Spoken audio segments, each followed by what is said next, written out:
sunnatihi. Kita mengaku sebagai umat baginda sallallahu alaihi wasallam, tapi kita tidak mengamalkan sunnah Rasulullah.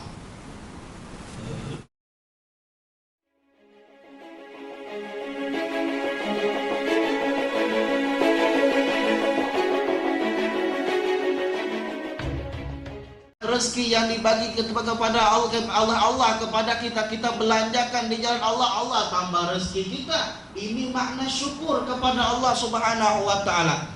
Semakin kita sehat, semakin kita banyak rezeki, semakin lupa kita kepada Allah. Walain kafartum inna azabi lasyadid, kata Allah. Apabila kau tak bersyukur dengan nikmatku, kata Allah, azabku sangat pedih. Azabku menanti kau sangat pedih, kata Allah Subhanahu wa taala.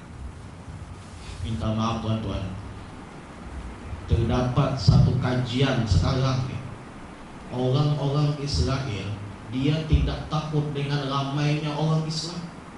Dia tak takut. Tapi yang ditakuti oleh orang Yahudi, apabila orang Islam memenuhi masjidnya Allah sembahyang subuh, seperti mana mereka sembahyang Jumat. Kata orang-orang Yahudi, kalau dah masjid Allah, surau-suraunya Allah, ramainya orang sembahyang subuh macam sembahyang Jumat, tuan-tuan, ini yang paling mereka takuti. Sebab kenapa? Sebab dengan berjamaah di masjid ni, hati orang Islam ni akan dikuatkan oleh Allah. Sehinggalah Allah berfirman, Sa'ulqi fi qulubil ladzina kafarur ru'b. Akan aku tanamkan, kata Allah, di hati orang-orang kafir tu ketakutan, kata Allah. Janji kita mau mensyiarkan agama Allah Subhanahu wa ta'ala. Muslimin dan muslimat yang dirahmati oleh Allah Subhanahu wa ta'ala. Jadi kenapa sebab doa tidak diijabah oleh Allah? Kita tak pandai bersyukur dengan nikmat yang dibagi oleh Allah Subhanahu wa taala. Sehinggalah Allah berfirman, "Fabi ayyi ala'i rabbikuma tukadziban." Apa nikmat yang belum sempurna lagi, kata Allah? Apa nikmat yang kau dustakan lagi, kata Allah? Carilah dalam diri kau tuh. Carilah dalam family kamu, apa yang belum aku bagi, kata Allah, mintalah. Tengok tuan-tuan, kita ni dah sempurna dibagi oleh Allah Subhanahu wa taala. Segala-galanya setelah Allah bagi kepada umat Islam ni. Apa yang kurang, kata Allah Subhanahu wa taala? Tidak ada yang kurang sedikit pun. Kita punya bini, kita punya anak. Dulu seorang sahabat bertanya kepada Rasulullah, "Ya Rasulullah, aku ni orang paling miskin." Kata Rasulullah, "Kau punya rumah kah?" "Punya." Yes, kata Rasulullah, kalau punya rumah tu bukan orang miskin dah, orang kaya dah. Termasuk orang kaya dah, bukan orang miskin. Orang miskin itu dia tak punya rumah. Tak punya rumah. Allahu Akbar, tabarakallah. Sebab itulah ulama-ulama mengatakan ni pengalaman tuan, bukan hadis. Saya cakap awal-awal lagi. Tidur selepas sembahyang subuh mewariskan fakir. Tidur selepas sembahyang subuh ni mewariskan hidup kita fakir. Allahu Akbar. Ini yang kadang-kadang kita tak sedar ni. Lepas sahur kan, kadang-kadang sembahyang subuh terlajak. Pukul 8 baru sembahyang subuh. Kita kerjakan yang sunnah, tapi yang wajib kita tinggal. Ini masalah. Kita nak dua-dua. Yang wajib okey, yang sunnah okey. Sebab yang wajib ni modal, yang sunnah adalah keuntungan untuk kita umat Islam. Ketiga, kenapa doa kita ni tidak diijabah dan diperkenankan oleh Allah Subhanahu wa taala? Sebabnya ialah idda'aitum annakum min ummati Muhammadin walam ta'malu bisunnatihi. Kita mengaku sebagai umat baginda sallallahu alaihi wasallam, tapi kita tidak mengamalkan sunnah Rasulullah. Banyak sunnah Rasulullah tuan, bukan hanya setakat satu je. Sunnah Rasulullah ni maksudnya amalan Rasulullah, akhlaknya Rasulullah, jalan yang dijalani oleh Rasulullah ini disebut dengan sunnah. Sunnah-sunnahnya baginda sallallahu alaihi wasallam. Saya bagi satu cerita tuan. Di zaman sahabat ini hikmah sunnah Rasulullah. Tapi inilah kita kadang-kadang tak sedar hikmah macam janggut gitu tuan. Minta maaf lah. Kan janggut ya kan. Saya nak sangat punya janggut macam abang tu tebal. Nak sangat betul. Kenapa sebab janggut ni tuan banyak hikmah.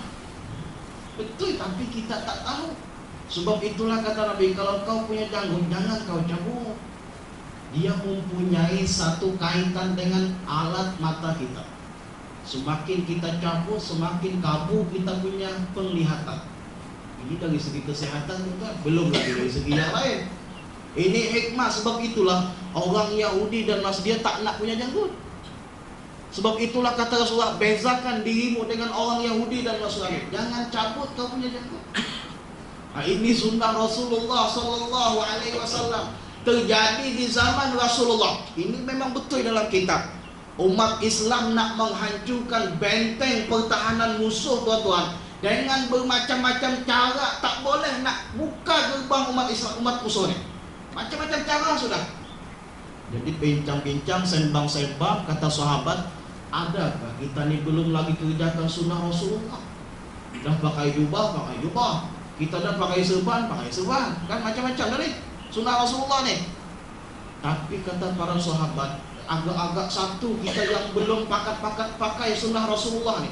Sebab semua sahabat menggunakan sunnah Rasulullah. Apa agak-agak? Dia pun cakap bersiwak. Bersiwak. Kan kata Rasulullah, seandai aku tidak memberatkan untuk umatku, kata Rasulullah, aku akan wajibkan siwak sebelum sembahyang. Sampai-sampai tuan, seorang sahabat meletakkan siwak tu di telinga dia. Jadi senanglah bila nak sembahyang ambil. Kalau tak bawa siwak macam mana Ustaz? Ada yang mengatakan boleh ujung baju ni kita gosokkan ke dalam ni. Ada yang mengatakan boleh macam tu kalau tak bawa siwak. Ikutlah terpulanglah kan nak pakai apa.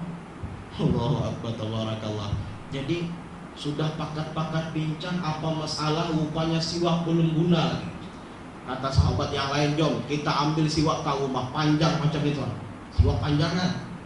Tengok siwak daripada Arab tu panjang-panjang. Pakat-pakat ambil ke rumah, pukul sedikit depannya supaya lemah. Kata mereka, kita bersiwak sekali semua. Daripada baris di hadapan sampai ke belakang, kita bersiwak sama-sama sekali. Jadi tuan-tuan, nah disinilah hikmah daripada sunnah Rasulullah Sallallahu Alaihi Wasallam. Depo bersiwak bersama-sama sekali. Orang kafir tengok di atas, tadi tengok, ish, apa orang Islam ni? Dan nampak dari jauh tu tak nampak siwak lagi. Ish, kata orang kafir, pisau orang Islam makan. Pisau dimakan orang Islam. Dia ingatkan pisau sebab tak nampak, dia jauh sangat di gerbang sana. Allah, luar biasa umat Islam ni.